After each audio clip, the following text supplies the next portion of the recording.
Hey everyone, welcome to another podcast of Living a Full Life. A really awesome guest this week, Zach from Nava Health. Thanks for being here, my man. No, thanks for having me. Yeah, we had a great one podcast on yours, which was really great. I was like, man, we got to do one for Living a Full Life because people need to hear you, your story, how you got into this, and why you continue to deal with this. I'm sure it's the same reasons I do too. But let's get into some hard knock health stuff and where the trends are going and what true health really means. So tell the listeners where you're from, and I'll stay quiet. Chief Operating Officer at Nava Health. We're a functional longevity medicine practice that's utilizing, data-driven, personalized medicine to root cause healing. It's very different than traditional care, right? We go really in depth. We spend a lot of time with clients to truly get to know them, get to know their lifestyle, get to know, the ins and outs and the inner workings of what's working for them and what's not. Like you can't do that in your average 7 to 10 minute traditional visit, right? You might be able to ask, hey, how things going, and how's the family, and then doctor's out, right? We're spending on average 30 to 60 minutes with clients, doing really advanced diagnostic testing to truly get a full understanding of everything that's going on, right? We should be treating the body as not individual systems, right? We should truly be treating everything as a whole, right? Because it all has inner workings with each other, right? To be proactive and be preventative, which is the future of medicine, right? It's not reactive medicine, the way that the traditional model is set up today. It's the future is being proactive and being preventative, because we know of the chronic diseases that are plaguing our nation can be prevented, right? So we take that root cause, data driven, personalized approach, right? Everyone should be treated as a one of one, right? There is nobody that is like you by, on a biological level. No one has the same body size, shape, just everything, right? There is no one size fits all model, right? But the traditional medicine treats you that way, right? It's a cookie cutter system. They get you into that hamster wheel to where you're just constantly being churned and burned, through the traditional model with big pharma, whatever it might be. But we've really, just like the food pyramid was flipped, right? We've flipped the script on how medicine is practiced, to really be individualized treatment plans, not that cookie cutter protocol. So that's a little bit about Nava, and what we do. It's really taking the offense instead of the defense, and helping people not just with chronic issues and diseases that they might be dealing with right now, but the people who do want to be proactive and want to be preventative, to set themselves up for success, right? It's not just about living longer, right? But it's about living longer with a quality life, and that's what we set up, and what we do every day. Love it. Yeah. Quality, not quantity. That's what it's all about. And forging forward, providers like you, providers like us, it's real healthcare. And I think that's what drives our passion to keep doing it and dealing with all the chaos that comes with healthcare in America these days, and why we keep forging through it. It's not profitable. It's not 100%. It is rewarding because your patients Mhm. truly live healthier for sure. Mhm. But it's a grudge to, Yeah. it's a grind to get through with what real health is. And I think that's why the medical model is so easy. It's turn and burn. It's the exact same thing, exact same labs. I mean, your blood pressure is high. Well, is it? I mean, my descendants come from this part of the world. Is that really high? I don't know. So they don't look at these things. And I love what you guys are doing out there too with Nava and the thing that you're building. But more importantly, what got you into this? I always love the backstory. What pushed you Mhm. to do this? And I usually find that whatever it was, it's why you still do it today. Yeah. No, of course. Um, Nava wasn't created just because we thought, oh, this is an awesome idea. Let's go out there and create this company as an opportunity to just make a boatload of money. It started about 15 years ago, because my mom got sick. She was struggling and was being bounced around from doctor to doctor, and being told that everything looked normal. Why she didn't feel normal, where she was bedridden, she was stuck in bed. She was constantly just in excruciating pain. And, we lived up in Maryland. So obviously we're surrounded by some of the most prestigious hospital systems in the world. Right. I mean, if there's one place to be, that people fly all over the world from, is to Maryland, because you got John Hopkins, you got UMD, you got these just massive, well reputable hospital systems where you know they have the best specialists, right? So we had access to what are considered the best specialists in the world, yet they couldn't figure it out. They got it wrong, and that experience just expose us to how broken this reactive healthcare model really is. um that people talk about all the time, how this system is failing, or it is broken. Um but I like to kind of remind people that it's actually not broken, or it's not failing, right? It is set up exactly to get the results that it gets, right? You don't get that big of a conglomerate corporation, whether it's big pharma, big insurance companies, just this traditional model, by doing something that is broken, right? Their profits grow every year, right? They make more money every single year. So that system is set up to drive and get the results that it gets today. And it is considered a successful business. Now, is it successful for us as consumers, as the ones whose health is on the line? No, I mean that's where it is failing. That's where it is broken, um, in terms of the outcomes that we get from it. But in terms of the system that they get and the outcomes that they get, it's not broken and it's not failing. It's thriving, and I think that's what people are really starting to wake up to, especially after COVID. That was a big tipping point for a lot of people. You've known for a lot longer since COVID. Obviously, we've known prior to that. So, um, yeah, it started because my mom got sick and couldn't figure out. And finally, we found a functional medicine provider who took the time, right, to get to truly understand what was going on, did advanced testing, right, took the route that we take of Nava, of testing and not guessing, right? Like, I don't understand how a doctor can confidently sit there and get your medical history, get your symptoms, and prescribe a medication just based off of what someone might be feeling, right? Because your pain reason is completely different what I consider pain, right? But to still write a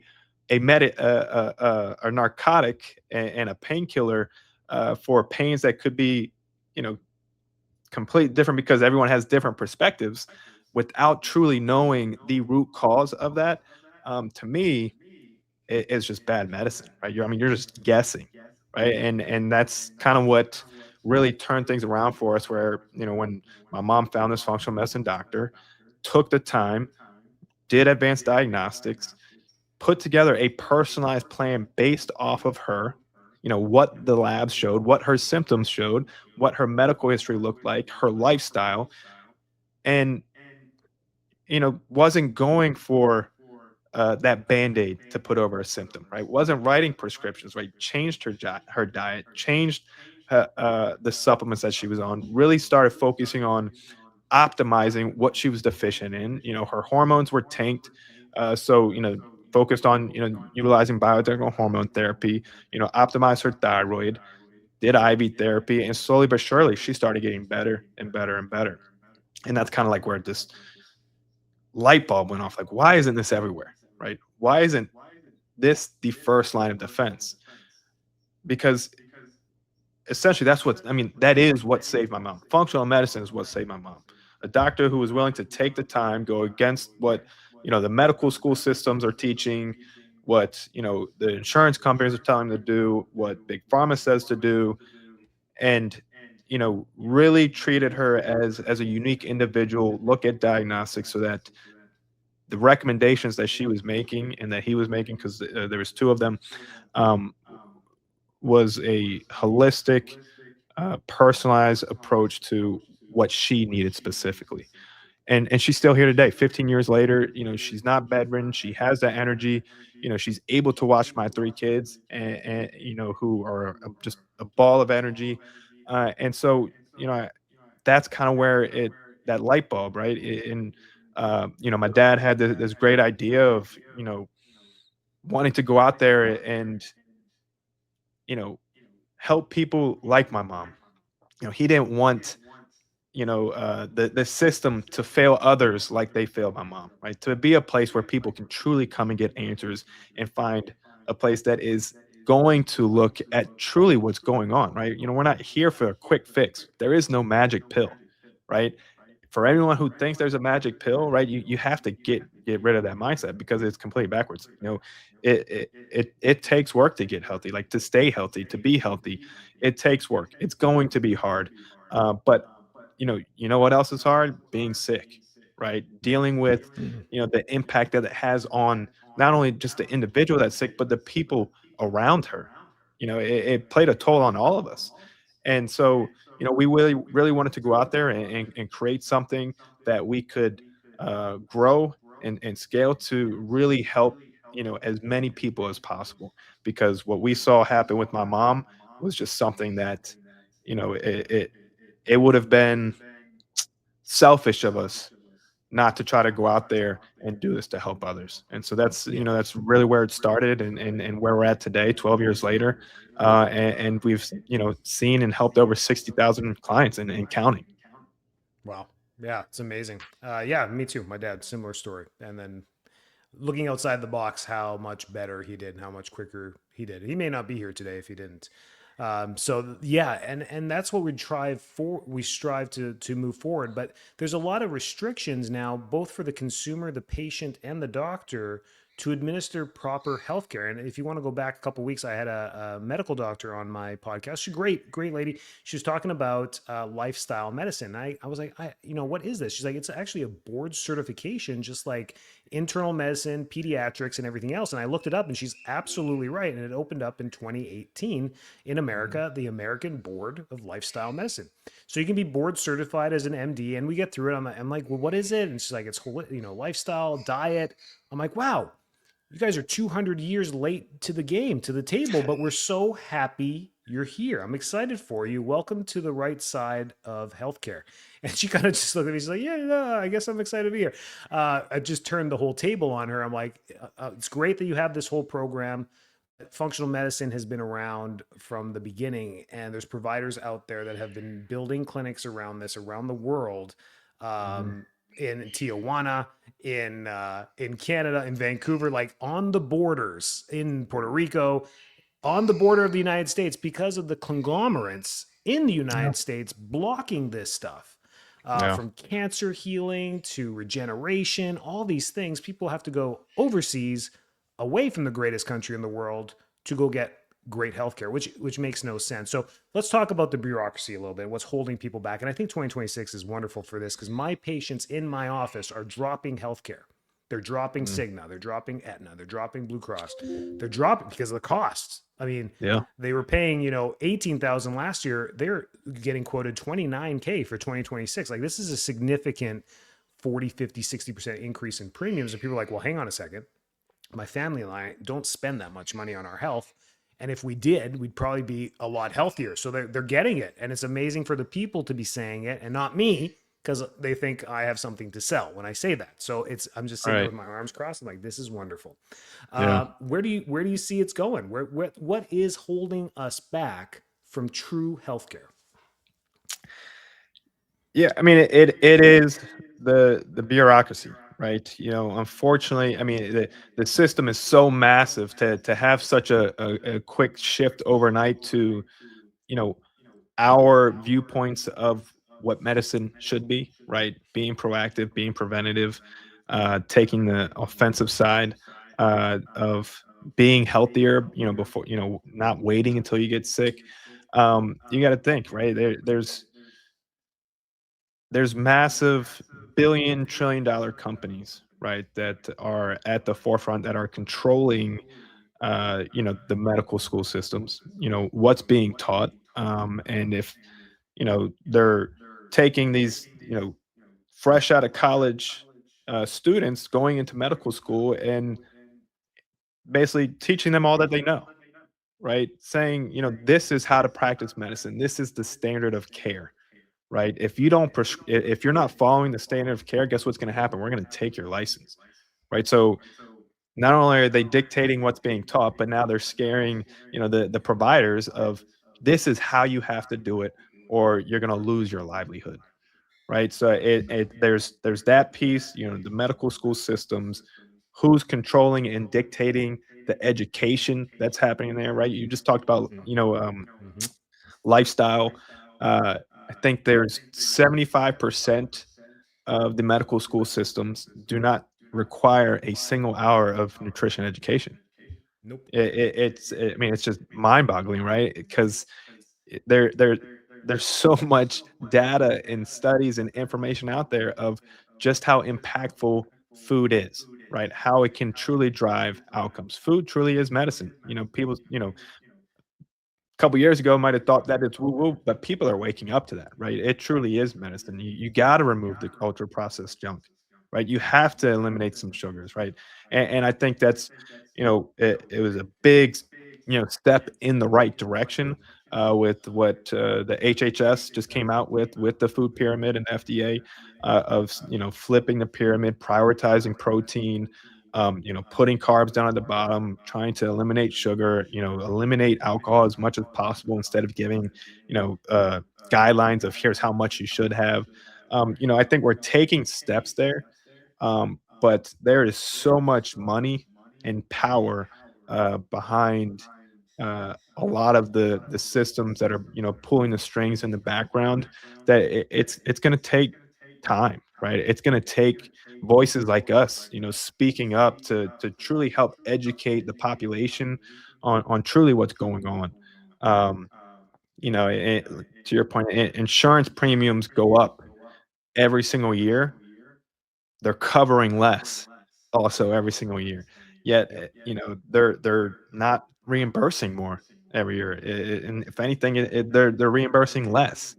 Um, so they're certainly not there. You could talk about the whole PBMs, the pharmacy benefit managers, on that truly driving, some of the largest profits for the big insurance companies.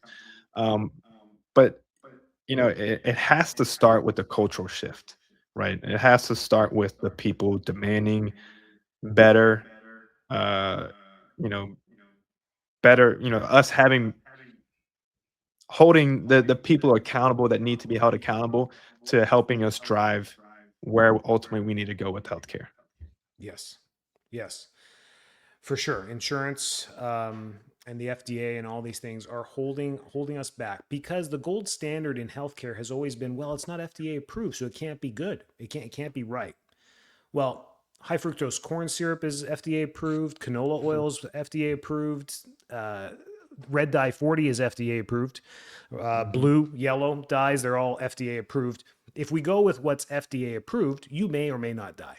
So Yeah. it's not the best guideline for us. So this bureaucracy is an illusion in Mhm. medicine where they are the authority in healthcare because they've built it that way. The Yeah. institutions, the medical schools, the prestige in being an MD has put them at the top, but the entire curriculum is corrupt from the ground up. So everything that they're taught is all that. So I get that all the time. They're like, "Hey, what's the DC program versus the MD program?" Like it's everything with the MD program, except instead of all that pharmaceutical classes that they take, we take radiology and nutrition.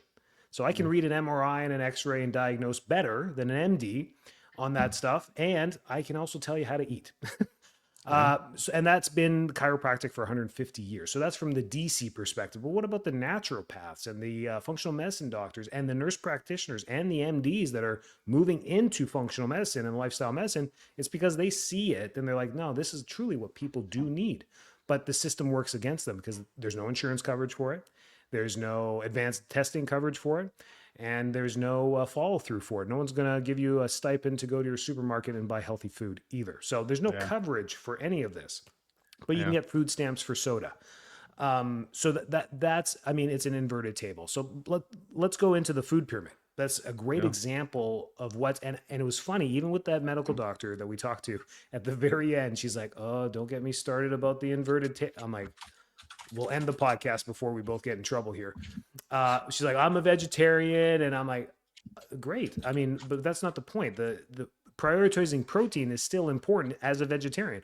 But let's talk about that. So we flipped this thing and Mhm. now we've removed, if you remember the old one, there was like cereal at the top and milk Yeah. and bread, right? Those Yeah. remember, I remember it from a kid. We had a Yeah. similar one in Canada too, and they inverted it. So now you got the meat, you got a chicken up there, and I'm watching on Instagram all the people that hate this. They're like, they got fried chicken and red meat, which is a carcinogen. I'm like, no, no, they got protein at the top Yeah. to prioritize protein, and they don't even have cereal on there. At the very bottom, they have grain, whole grain, which means protein first and carbs and sugar at the bottom. But what is your perspective on that? And what does it truly mean by inverting this table? What are we hinting at here? Yeah, I mean, I think right there's always room for improvement. There's always going to be two sides: someone who likes it, someone who doesn't. Of course. Um, Obviously, the people who are like it are more on the forefront of the functional medicine side, right? But I think the big focus here is, it's telling us to put more emphasis and focus on whole foods, nutrient dense foods, right? The guidelines are stressing to eat real, minimally processed foods, reducing the added sugars, which I'm sure that isn't a surprise to people, when they're saying to remove sugars, right? Sugar is addictive. Sugar is poison. The added sugars, right? There's Yes. difference from the sugars that you get from foods, but still having too much sugar from what you're getting from natural, in the foods can be a problem, right? Yeah. But Don't eat 14 pineapples a day. I mean, that's too much sugar. exactly. Yeah. But people also need to understand, to stop necessarily looking at the images, like you said, right? We're just saying higher protein guidelines, prioritizing protein at every meal, right? Protein is essential for muscle mass, for strength, to help with satiety so you don't overeat. Right. It's helping with recovery and metabolism, especially as adults are getting older, or, people who are super active. You need the protein to have the fuel to get through, to build, repair and build up muscle. Where, there's more and more studies every single day that just shows that the number one organ for longevity is your muscle, right? And what's the best way to fuel your muscle? Well, higher protein, right? And so I think, we have to take that as the consideration, not necessarily the images that are put up there, but it's to, prioritize protein. Um, I love that, they've removed some, the things like the cereal, right? But again, it's taking away some of the stigmas. The guidelines keep these long-standing recommendations to limit the sugars, right? The sodium, the excess saturated fat. This framework still, discourages the ultra processed foods and the sugary drinks. So, Yeah. we have to. I think at the end of the day, to kind of like really make it easy and summarize it for people, it's really just eat real food, right? Eliminate as much junk as possible. That's really what it comes down to. Try to, uh, focus on what is truly going to fuel your body, and I think that's really what it's saying. Um, we're talking about these bureaucracies. To kind of go back to that. You know, there's no secret about this. People can look it up, but when the cigarette industry was going down, right? Some of those largest cigarette industries companies bought some of the largest food companies, right? And they did that because they saw that, cigarettes were going to be going out, because now all of a sudden, there's studies showing that it causes cancer, and they can no longer pay off doctors to say that it's healthy for you. They went into the food industry and they just replicated that model, right? Created these highly addictive, highly appealing uh, foods, the same thing that they did with cigarettes, right? To create a product that was going to make you addictive, that wasn't going to be as satiating, so that you'd eat more of it, buy more of it.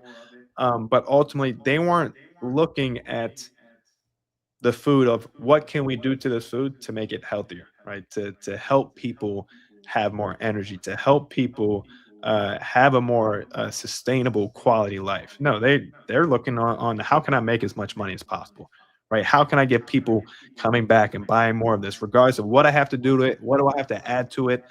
Let's just build the cheapest food that we can make, and someone who will just continuously buy it no matter what happens to their health. They weren't. thinking about the health outcomes when it came to that. They were thinking about what was going to drive the most business and profits.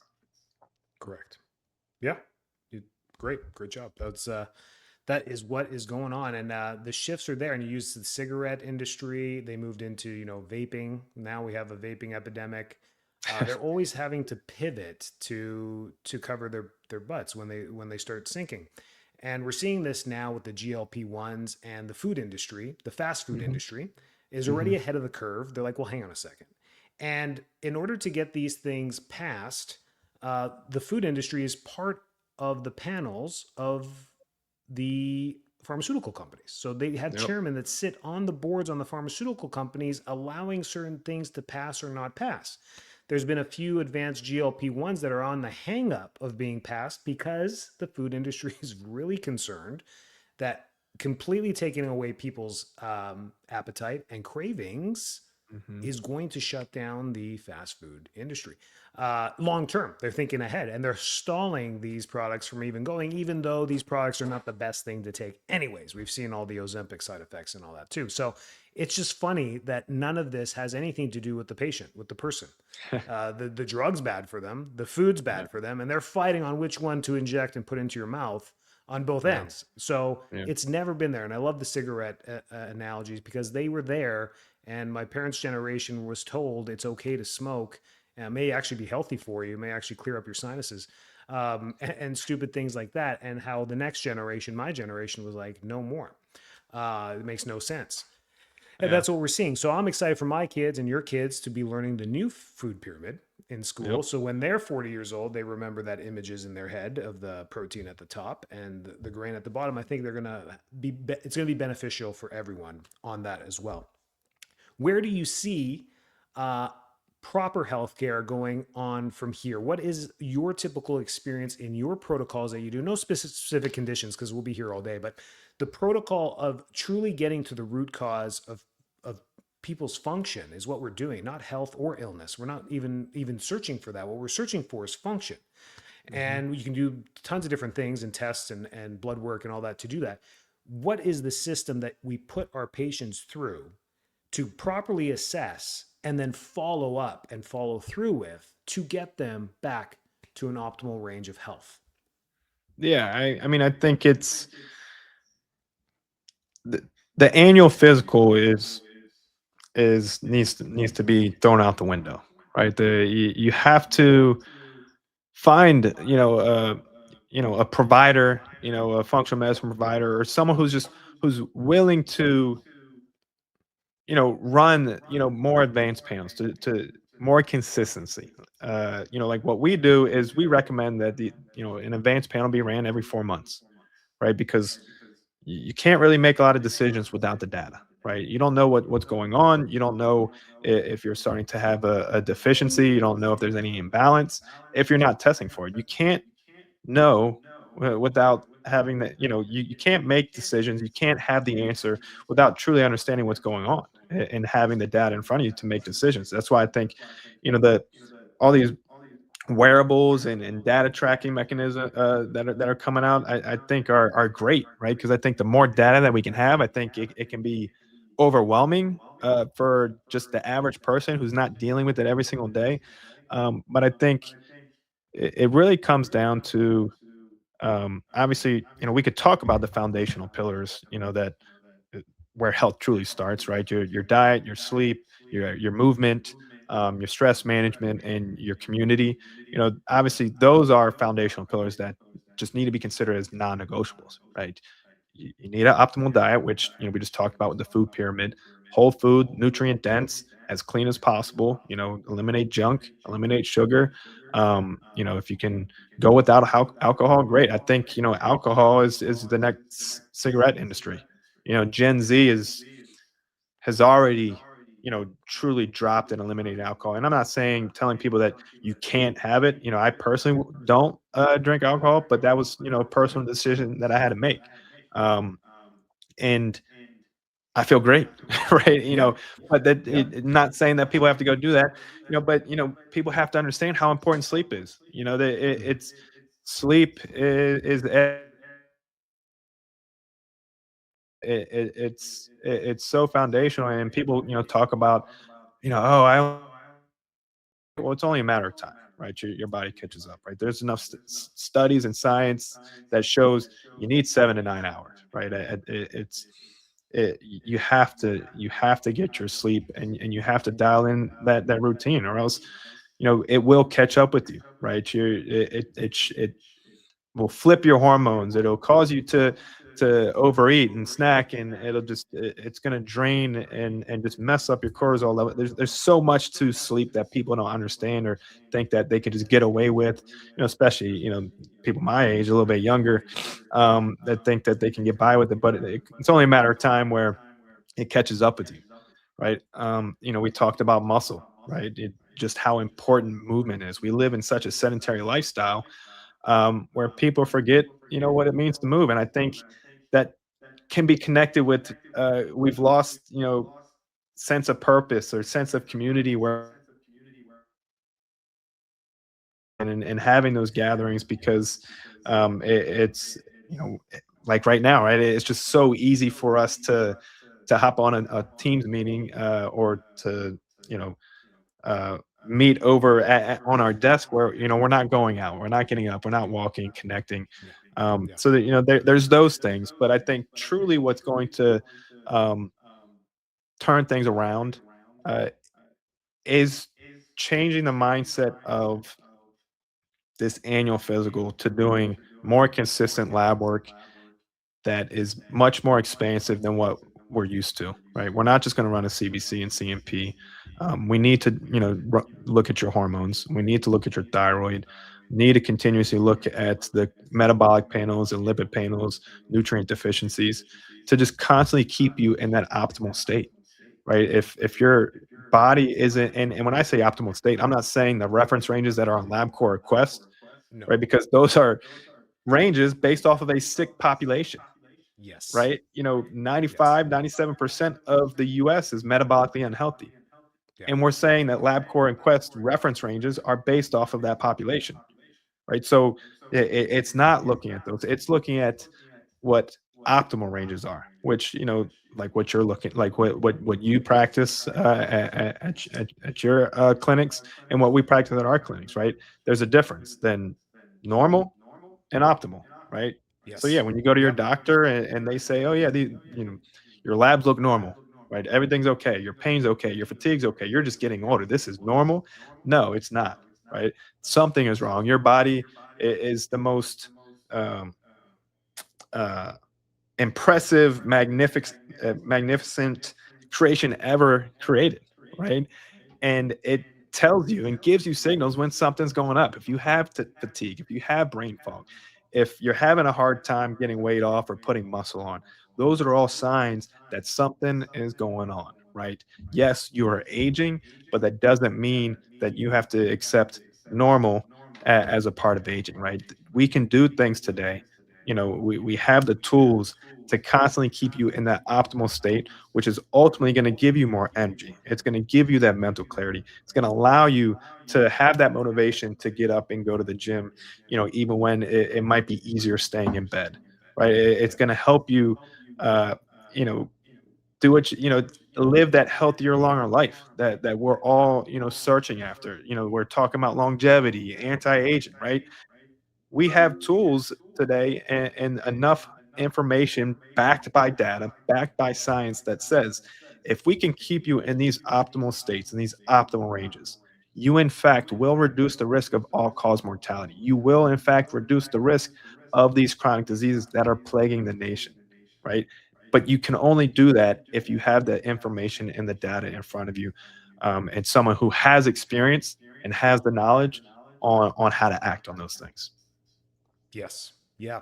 Your provider is all about you. If you want a certain result, you hire the right people. You delegate to the right people.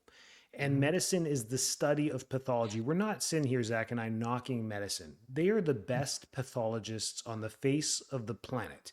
And everything is based around those numbers. So when you see your vitamin D panel come back and it says the normal range is between 30 and 100, having a vitamin D range at 30 is not good. From Mhm. Zach's and I perspective, optimal is 70. That's where we Mhm. want you to be, between 60 and 90. So 70 is optimal. So very different, looking at the exact same vitamin D panel that comes back from a medical perspective and a vitality perspective is two different things. One's pathological viewpoint, the other one is vitality viewpoint. And I want you just to take that and run with it from this podcast. Is like, oh, who do I want on my team? We're playing Mhm. football. Well, Yeah. I don't want Wayne Gretzky on my team. I want Tom Brady on my team, or Yeah. Sidney Crosby. I'm too old. I don't want Sidney Crosby on my team. I want Tom Brady on my team, because we're playing football. We're talking about my health here, right? Yep. So those are the people you want to put around in your corner when it comes to healthcare. And that's what I think Zach and I are just passionate about moving forward with this. Is your annual physical is really important, but going to Yeah. your MD and knowing that your red blood cells and your white blood cells and your cholesterol is okay doesn't give us the full picture of how you're optimally functioning. Yeah. So that's it. And I love your thing about every 4 months getting that done. I would recommend that as well. We say every 6 months, to do that if you're Yeah. under 40, and more if you're over 40, to Yeah. do Yeah. I that. mean, But we fall within that range too. Every 4 to 6 months. yeah, Part of our programs or memberships, we include it every 4 months. Not to say that everyone does it every 4 months, but yeah, I mean, it's. I mean, just think about how much can change within in 6 to 12 months, right? stress. I mean, imagine the stress you go through a season, just winter. Let's just talk about the holidays, or a change in life, or a loss in your job, or whatever it is. That stress is immediate within that first week when you get the layoff papers, and then now the next 3 months is probably chaos for your mental state. What's your blood work going to look like a month after all that? It's going to be a mess, and that's why you want to get checked every 6 months. And if you rely on your job and you rely on your premiums and your healthcare premiums, they're never going to take care of you. They're really No. never going to take care of you. You have to put this into your own hands. And I think what people are doing, they're like, you know what? Screw the system. I'm going to get a catastrophic policy that you can do through AFLAC or whatever, just in case you end up in a hospital, you have Yeah. something so you don't Yeah. stress out more and actually have another heart attack and die in the hospital because you're freaked out about the bill. At least that's covered. And then all that extra premium that you're saving, either off your paycheck or this, is more than enough to do your $190 blood work twice a Yeah. year. Pretty Yeah. simple stuff. Or if you're doing hormone panels or whatever. Anyways, I think we're both beating the same drum here, Yeah. Zach. No, I mean, Um, one of the things that we preach a lot about to our clients, and what I talk to clients about, or just people who I'm when they ask what I do, is you don't rely on your car insurance, right? To um, well, you can't rely on your car insurance to do your routine maintenance, right? no. To do the oil change, to rotate your tires, right? That's you're doing that to make sure that you have the best longevity of your car, right? Insurance is there for an emergency, right? It is there for an accident. It is there for you getting hit or rear-ended, whatever it might be. But it's not there to help your car live as long as possible, right? The difference between cars and us is that you can buy a new car, right? You can't buy a new body, right? You can't start systems over once they become too damaged, right? That it's you have to start thinking of your health insurance the same way, right? It is not there. It's there for an emergency. To your point, right? It's there if you do have that heart attack, or you do have um, some sort of surgery that's needed, a broken bone, whatever it is. Yeah. An um, accident. Yeah. but people really have to start becoming CEOs of their own health, right? Love it. They have to stop outsourcing the responsibility. And I love the analogy that you said about football, because my background is football, and you have to start assembling your team, right? You have to start recruiting on who is going to give you the best chances to win, right? You got to consider doctors as advisors, right? They're not saviors. You have to find the best nutritionist, the right trainer, the right DC, to really start assembling your Avengers team, right? We provide the expertise and roadmap, but at the end of the day, the ownership has to come from you, the individual, right? No one cares about your health more than you do, right? So Yeah. you have to take that into your own hands. You have to take that responsibility, because no one else is going to come and do it for you, right? No one's going to pick up the dumbbell for you. No one's going to tell you to stop eating that donut unless you have a really, really good friend, right? Or a spouse that's going to hold you accountable. At the end of the day, it has to be you. You have to make that decision. And when you start doing those little things and building those habits, is really where you start seeing things turn around. Yeah, agreed. That's awesome, man. I think this was great. Thanks for doing it. Leaves a lot of food for thought for the listeners. Check out Nava Health if you need some more answers or in-depth questions with some things. there as another resource for you. And thanks for being here, man. I appreciate everything and all the best in 2026. No, thanks for having me, and you as well.